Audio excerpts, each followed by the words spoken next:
Okay, so we talked about using this molar mass information. And before we do that, I'm going to show you how easy it is to calculate the molar mass of anything.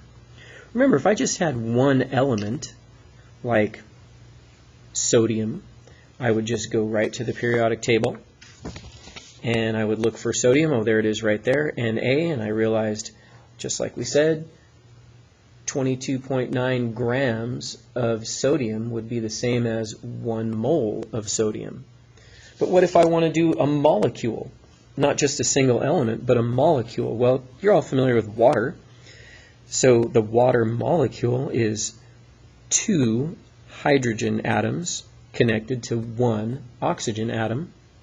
And I would just go to the periodic table and I would get this information. I would say, oh, there's hydrogen right there. It's the very first one. It's got a molar mass of hydrogen, 1.008 grams of hydrogen is equal to 1 mole. Okay, fine.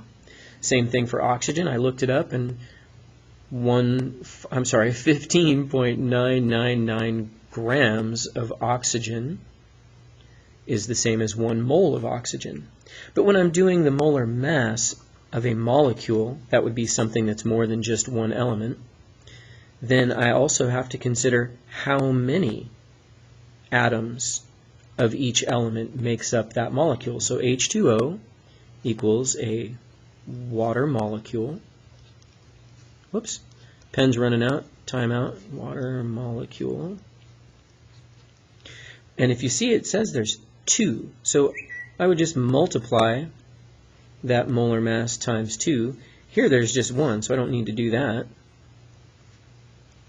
So 1.008, we'll just say that's 2.016.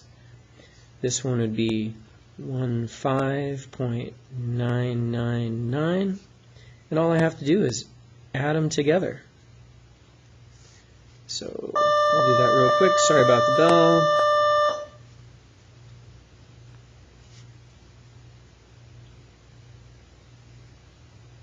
So if you got out your calculator and you added all that up, you would know that the molar mass of 2 hydrogen atoms and the molar mass of 1 oxygen atom is equal to 18.015 grams. And that looks like this. I could tell you that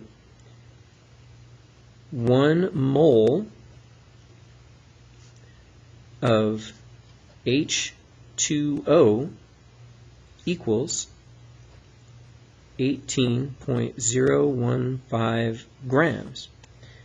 I think you're fine to round all these things. For example, if you wanted to, if it's easier for you, I would be fine with you saying, well, that's like 2. Okay. And this is like 16. No problem, see? We're still very close to 18. But if you just wanted to take the information right off of the periodic table like I did, do it. Use your calculator. I don't even care if you can add that stuff in your head. We're going to do things that are more complicated, and I'm going to want you to use a calculator so that you don't lose track. So that's fine. The main idea, though, is all I had to do was go right here, periodic table, pull off the information I want. There was my oxygen atom. There was my hydrogen atom. I plugged that information in right here. And now I know that the molar mass, 1 mole of H2O, meaning 1 mole of water molecules, equals 18.015 grams. Okay, we're going to stop here.